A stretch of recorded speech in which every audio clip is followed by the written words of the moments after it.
बिस्मिल्लाहिर्रहमानिर्रहीम। हमारा जो बच्चों आज का एक ब्यूटीफुल सा टॉपिक है, इसका नाम है जी हीलियम नियॉन लेज़र। ठीक है जी, हीलियम नियॉन लेज़र छोटा सा एक टॉपिक है बच्चों, एफएससी के लेवल का मैं आपको बताऊंगा, जो कि किसी काम का टॉपिक नहीं लिखा हुआ, बस ऐवी जान छुड़ाई हुई है हमारी किताब में लिख के। तो मजबूरी होती है, फिर हम लोग भी इसको बस उसी तरीके से पढ़ लेते हैं, बस इतना किताब में लिखा होता है। ठीक है, असल में ये पूरा एक बड़ा ज़बरदस्त किस्म का टॉपिक है ये, वैसे तो अपने आप में ही, मगर कोई बात नहीं। ठीक है बच्चों, हीलियम और नियोन आपको पता है ये गैसेस हैं, तो इसका मतलब ये वो हम लोग क्या नोबल गैसेस है ना, तो इसका मतलब है हम लोग इसको कह सकते हैं कि बच्चों ये गैस लेज़र है। ये कौन सी लेज़र है, इसका मतलब बच्चों ये कौन सी लेज़र है, ये गैस लेज़र है बच्चों। कौन सी लेज़र है, गैस लेज़र की टाइप है। अच्छा जी, तो हीलियम नियॉन लेज़र बच्चों, एक तो ये गैस लेज़र है, इस तरह सॉलिड लेज़र भी होती हैं, लिक्विड लेज़र भी होती हैं। ठीक है, मगर अब हमने वो थोड़ी पढ़नी है यहाँ पर, हमारी तो फिलहाल गैस लेज़र है बच्चों। अच्छा, अब इस गैस लेज़र में हम लोग क्या काम करते हैं, जो हमारे पास डिस्चार्ज ट्यूब होती है ना, उसके अंदर बच्चों हम लोग हीलियम की क्वांटिटी और नियॉन की क्वांटिटी ऐड कर देते हैं। याद रखिएगा, जो डिस्चार्ज ट्यूब है बच्चों, उसमें 85% हम लोग हीलियम ऐड करते हैं और 15% नियॉन की रेशो होती है। ठीक है बच्चों, मैंने क्या बोला, जो गैस लेज़र होती है ये हीलियम नियॉन लेज़र, इसमें हीलियम की कितनी क्वांटिटी कितने परसेंट होती है, 85%, नियॉन 15%। ये एमसीक्यूज और शॉर्ट क्वेश्चन के हवाले से आपने इसको तैयार करना है अच्छे तरीके से। ये अक्सर औकात पेपर में एमसीक्यू या शॉर्ट क्वेश्चन के हवाले से आता होता है। ठीक है, एमसीक्यू या शॉर्ट क्वेश्चन के हवाले से इसको आप लोगों ने करना है। अच्छा,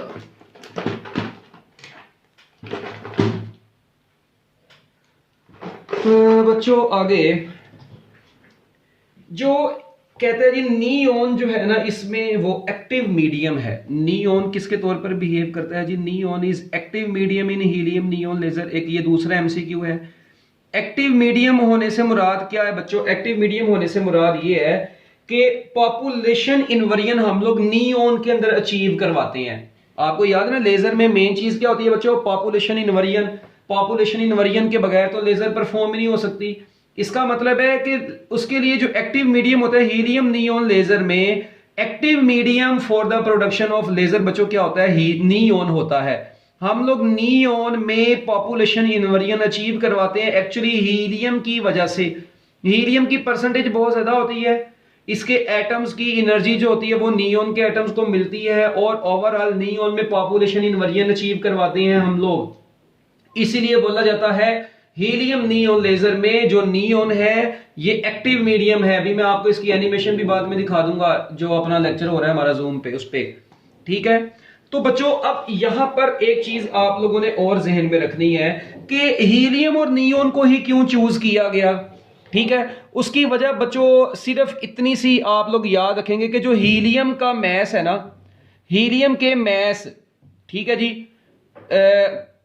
के पास नियॉन की, चलो बाद में बताता हूं, अभी तुम लोगों ने वरना घूम जाना है मुझे पता है, छोड़ो अभी जनरल सी बात सुनो बच्चों। हमारे पास हीलियम नियॉन लेजर के अंदर क्या होता है, हीलियम और नियॉन इसलिए यूज करते हैं क्योंकि इनकी मेटास्टेबल स्टेट्स एक दूसरे के करीब करीब होती हैं। ठीक है जी बच्चों, मैंने क्या बोला है, मैंने ये बोला helium and neon have nearly identical metastable states. Helium and neon have nearly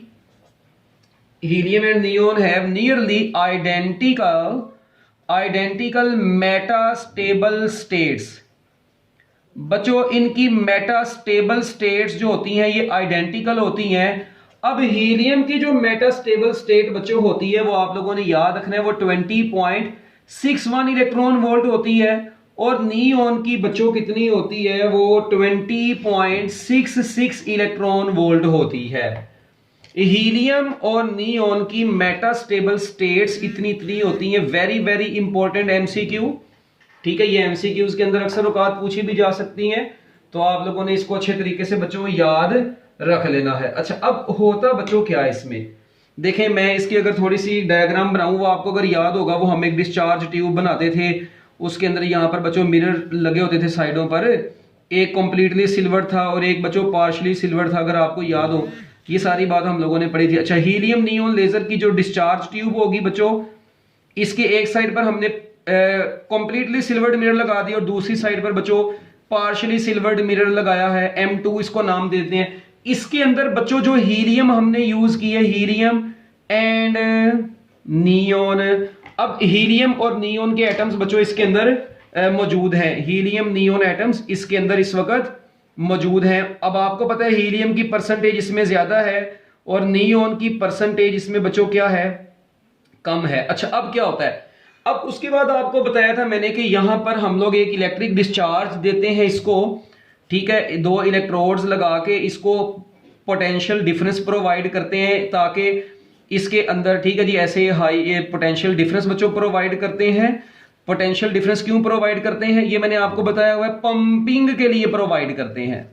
ये लास्ट लेक्चर जिस बच्चे ने नहीं देखा वो जाके पहले अपना लास्ट लेक्चर देख के आए ना, कि पॉपुलेशन इन्वर्जन वगैरह ये वो सारा कुछ क्या होता है, फिर उसको थोड़ा बहुत कॉन्सेप्ट क्लियर होगा। अच्छा, अब पंपिंग के लिए हमने बच्चों यहां पर यूजुअली इलेक्ट्रिकल पंपिंग करते हैं ना हम लोग, ठीक है, तो हम लोगों ने इसकी पंपिंग कर दी है। तो बच्चों जैसे ही पोटेंशियल डिफरेंस से इलेक्ट्रिक डिस्चार्ज होगा, इलेक्ट्रॉन्स जाके इस हीलियम नियॉन एटम से टकराएंगे, तो आपको पता है नियॉन और हीलियम की मेटास्टेबल स्टेट्स बच्चों क्या होती हैं, नियरली आइडेंटिकल होती हैं। तो एक काम करते हैं हम लोग, इधर ना हीलियम की ये बच्चों बनाते हैं ग्राउंड स्टेट।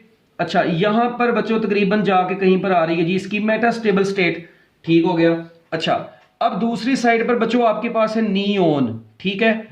अब नियॉन की मेटास्टेबल स्टेट थोड़ी सी हीलियम से ज्यादा है, नियरली आइडेंटिकल है ये सेम है, मगर जाहिर बात है नियॉन की थोड़ी सी तो ज्यादा है ना। अच्छा, अब बच्चों क्या होता है, जैसे ही यहां पर इलेक्ट्रिक डिस्चार्ज हम लोग इसको देते हैं, पंपिंग करते हैं बच्चों, हीलियम के एटम्स को बच्चों क्या करते हैं, पंपिंग के जरिए से वो हम लोग उनको पंप करवा के 20.61 इलेक्ट्रॉन वोल्ट एनर्जी तक ऐसे ले आते हैं। अच्छा, अब जब ये बच्चों इलेक्ट्रॉन्स या atoms of the helium atoms को एक्साइट करवा के, हम लोगों ने किससे एक्साइट करवाया, ये पंपिंग की, पंपिंग करके हम लोग इनको बच्चों यहां से इनकी मेटास्टेबल स्टेट्स तक ले आए हैं। वो अलग बात है, आपको पता है ये पहले एक्साइटेड स्टेट में जाते हैं फिर मेटास्टेबल स्टेट में आते हैं, मगर वो इतनी लंबी चीज अभी हम लोग डिस्कस नहीं कर रहे। अब ये जो बच्चों हीलियम की ये जो एटम्स यहां पर पहुंच गए हैं ना इस वक्त बच्चों, ये अब देख, ये तो नहीं है ना कि ये ट्यूब से बाहर आगे है, तो ट्यूब के अंदर ही है ना, बस उनकी स्टेट चेंज हो गई है, ग्राउंड से यानी ग्राउंड स्टेट से वो एक्साइटेड स्टेट में आ गए, एक्साइट हो गए वो एटम्स।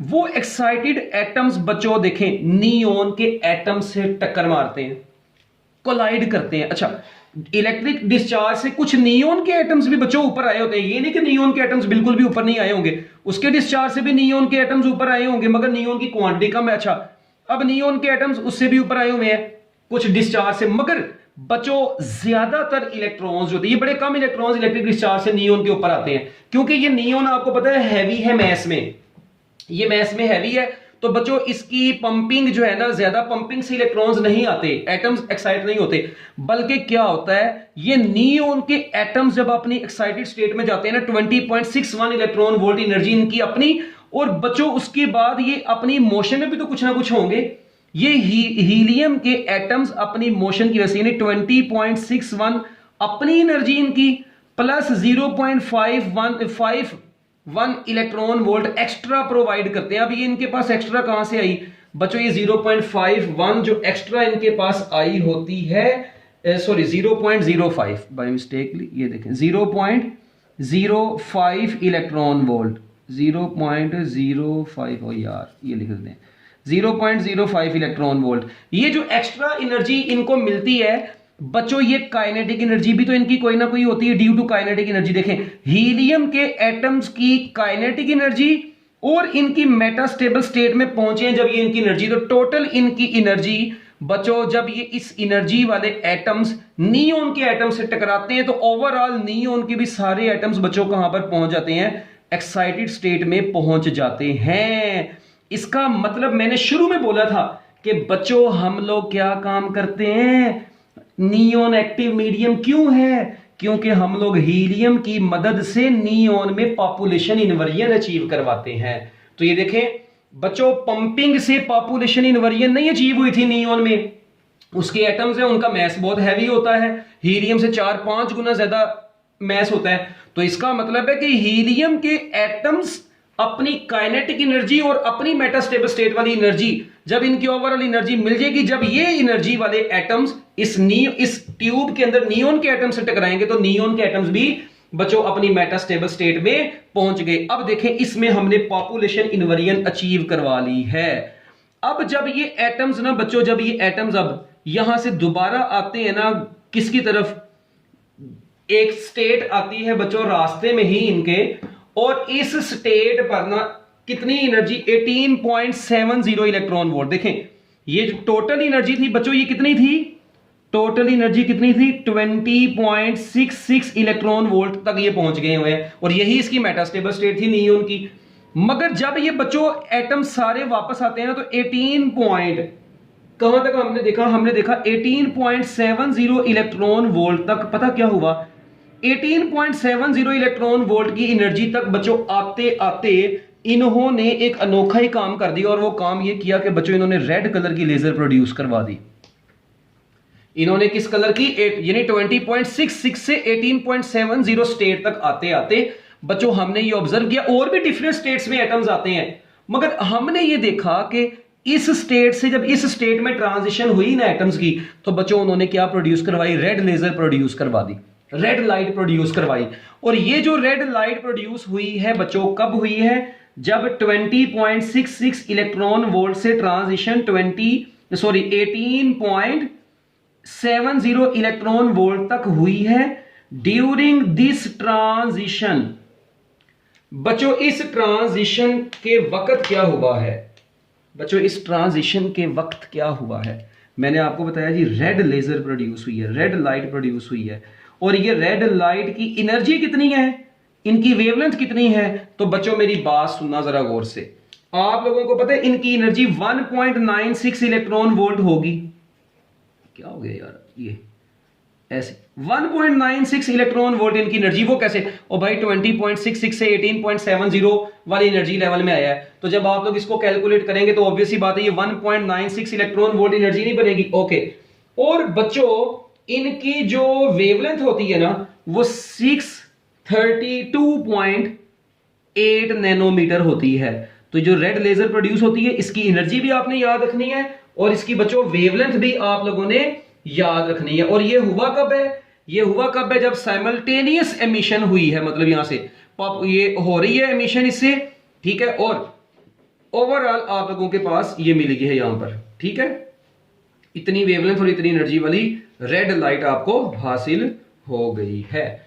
ये हीलियम नियोन लेजर के अंदर ना जो उसने कहानी लिखी हुई है सारी की सारी बच्चों, आपके इस पेज के ऊपर उसने ये सारा यही लिखा है जो मैं आपको अभी तक बता चुका हूं, ठीक है, आपके एफएससी के लेवल तक। अब ना कई बच्चों के यहां पर ना डिफरेंट किस्म के क्वेश्चंस होते हैं, मुझे पता है, आई नो वेरी वेल, ठीक है, मगर फिलहाल आप लोग इसको जरा अच्छे तरीके से देख लें एक मरतबा, ठीक है, जल्दी जल्दी इसको जरा देख लें मिनट लगा के।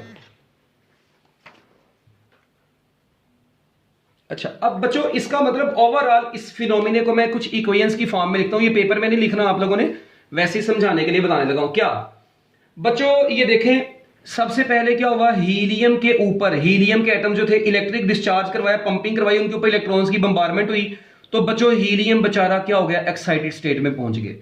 अब जब ये हीलियम के एक्साइटेड एटम्स बच्चों जब नियोन से टकराते हैं, बेचारे जो नियोन के एटम्स बैठे हुए थे ग्राउंड स्टेट में, जब ये नियोन से टकराते हैं तो बच्चों ये क्या काम करते हैं, हीलियम के एटम्स खुद बाद में वापस आ जाते हैं। अब बच्चे कहते हैं सर ये हीलियम के एटम टकराने के बाद कहां पे गए, भाई इनको टकरा के अपनी एनर्जी देके हीलियम के एटम्स बेचारे ग्राउंड स्टेट में वापस आए थे, जबकि नियोन अब क्या हो जाता है, एक्साइटेड हो जाता है। और यही एक्साइटेड नियोन से बाद में जब एमिशन होती है रेड लाइट की, इसीलिए तो बोलते हैं कि एक्टिव मीडियम नियोन है, इसमें नियोन की प्रॉपर्टी है ये। और बच्चे पूछते हैं सर जी ये रेड लाइट क्यों, भाई मैंने बताया ये देखा गया, ये रेड लेजर जो थी वो इस एनर्जी, जरूरी नहीं है ये बच्चों, इससे डिफरेंट एनर्जी लेवल्स में भी ट्रांजिशन होती है, मगर फिर रेड लाइट प्रोड्यूस नहीं होती। इस एनर्जी ट्रांजिशन से इस एनर्जी ट्रांजिशन तक हमने ऑब्जर्व की है रेड लाइट, ठीक है। एक मजे की बात हो, इससे ऊपर भी कोई इससे ऊपर भी कोई शेल होगा, उसकी भी कोई ना कोई एनर्जी होगी, उसमें जो रेडिएशन रिलीज होती है वो इंफ्रारेड रीजन में आती हैं। इसी तरह इससे नीचे वाले में भी डिफरेंट रेडिएशन रिलीज हो रही होती है, मगर हमने जस्ट एक ट्रांजिशन को डिस्कस किया है। इधर एक ट्रांजिशन थोड़ी है, इधर एक मेटास्टेबल स्टेट थोड़ी होती है, ठीक है। तो ये बच्चों आप लोगों ने इसको अच्छे तरीके से ज़हन में रख लेना है। एक और चीज देख लें, यहां पर लगता है जो हीलियम होता है इसमें हम लोग वो 1 मिलीमीटर ऑफ मरकरी के प्रेशर के ऊपर, ठीक है, 1 मिलीमीटर मरकरी ऑफ प्रेशर इसका होता है तकरीबन, और जो नियोन होता है उसको हम लोग फिल करते हैं 0.1 मिलीमीटर ऑफ मरकरी प्रेशर के ऊपर हम लोग इसको फिल करते हैं। ये पेपर में ये वैसे ही आपको इंफॉर्मेशन के तौर पर बताया गया। और ये जो ट्यूब होती है डिस्चार्ज ट्यूब, इसकी जो लेंथ होती है ये 25 से लेके 100 सेंटीमीटर लॉन्ग होती है, और ये जो डायामीटर होता है ये 1 सेंटीमीटर डायामीटर होता है, मतलब इतना पतला सही, इतनी पतली लेजर होती है ये 1 सेंटीमीटर डायामीटर ऑलमोस्ट बच्चों इसका होता है। और एक मजे की बात बताऊं, याद रखिएगा बच्चों, ये फर्स्ट गैस लेजर थी जो मार्केट के अंदर बनी थी, ये फर्स्ट गैस लेजर थी, और अली जावन, ठीक है, और इसके वर्कर्स ने बच्चों मिलके 1961 के अंदर, अली जावन इसका नाम था साइंटिस्ट का, ठीक है, और इसके जो वर्कर्स थे इन्होंने मिलके बच्चों यूएसए में, किसमें, यूएसए में बच्चों बेल टेलीफोन लेबोरेटरी थी, एक बेल टेलीफोन लेबोरेटरी थी यूएसए की, उसमें बच्चों इन्होंने क्या काम किया था, इन्होंने गैस लेजर बनाई थी। तो ये था जी बच्चों इसके हवाले से कुछ छोटी मोटी बातें जो कि मैंने आपको बता दी हैं। तो मैं उम्मीद करता हूं कि आप लोगों को ये चीजें समझ आ गई होंगी हीलियम नियॉन लेजर से रिलेटेड। यूजेस ऑफ लेजर में बच्चों ये आप लोग खुद भी पढ़ सकते हैं, इसमें कोई इतनी मुश्किल चीज नहीं है, ठीक है। यूजेस ऑफ लेजर ये अक्सर औकात पेपर में 2 नंबर के शॉर्ट क्वेश्चन में तो बड़े इंपॉर्टेंट आए होते हैं ये, ठीक है बच्चों। लेजर्स की मदद से कहते हैं जी जो लेजर बीम्स हैं ये सर्जिकल टूल के तौर पर यूज होती हैं बच्चों, किसके तौर पर यूज होती हैं, सर्जिकल टूल के तौर पर यूज होती है। आपको पता है आपकी आंख के अंदर जो रेटिना होता है, अगर उस रेटिना में आप लोगों ने उसकी कोई जो भी जो चीजें वगैरह उनको अगर कोई फ्रैक्चर वगैरह वहां पे आ जाता है तो बच्चों उसको जोड़ने के लिए, डिटैच करने के लिए, ठीक है, उनसे पंगे पुंगे लेने के लिए हम लोग बच्चों किसको यूज करते हैं, लेजर को यूज करते हैं। तो ये सर्जिकल टूल के अंदर यूज होती है बच्चों। इसके अलावा बच्चों याद रखिएगा ये हमारी बॉडी के अंदर जो हार्मफुल सेल्स होते हैं ना, ये उनको भी डिस्ट्रॉय करने के लिए यूज होती है बच्चों। ये किसके लिए यूज होती है, डिस्ट्रॉय करती है सेल्स को। कौन से सेल्स को, जो harmful cells of the body होते हैं बच्चों, बॉडी में जो हार्मफुल सेल्स होते हैं उनको भी डिस्ट्रॉय करने के लिए हम लोग लेजर की बीम, क्योंकि ये इंटेंस होती है, मोनोक्रोमेटिक होती है, एनर्जेटिक होती है, तो ये जाके बच्चों उसका बेड़ा गर्क कर देती है, ठीक है। ये एक तो ये बात होगी बच्चों। उसके बाद आप लोगों ने याद रखना है बच्चों कि हम लोग इससे ना जितने भी क्या नाम है छोटे छोटे ऑर्गेनेल्स वगैरह होते हैं, ठीक है, लिविंग सेल्स को डिस्ट्रॉय, मतलब उसने ये सारी कहानी लिखी है, the narrow intense beam of laser can be used to destroy tissues in the localised area, ठीक है, वही बात कर दी है उसने ओवरऑल, ठीक है। तो इसको अब आप लोगों ने खुद ही देख लेना। इसके बाद आगे बच्चों इसने क्या नाम है कैपिलरीज वगैरह को बता रहा है जी, कहता है जी the heat of the laser seals of capillaries वगैरह, ठीक है, कैपिलरीज वगैरह जो है बच्चों, ठीक है जी, ये वेन्स और कैपिलरीज को सील अप करने के लिए भी यूज होती है। ये भी बड़ा इंपॉर्टेंट बच्चों इसका यूज है, ठीक है जी, सील अप द वेन्स। भाई मैं बायोलॉजी का टीचर नहीं हूं, ठीक है ना, ये आप लोगों ने खुद ही भी पढ़ लेने हैं सारे के सारे। वेन्स और कैपिलरीज वगैरह को बच्चों सील्स अप करने के लिए ये यूज होता है। इसके अलावा बच्चों वेल्डिंग ऑफ मशीनरी पार्ट्स के अंदर यूज होता है। वेल्डिंग ऑफ मशीनरी पार्ट्स बच्चों, जो मशीन्स वगैरह के पार्ट्स होते हैं, मशीन पार्ट्स को बच्चों वेल्ड करना हो आप लोगों ने, वहां पर भी बच्चों ये यूज हो जाते हैं, ठीक है। और इसके अलावा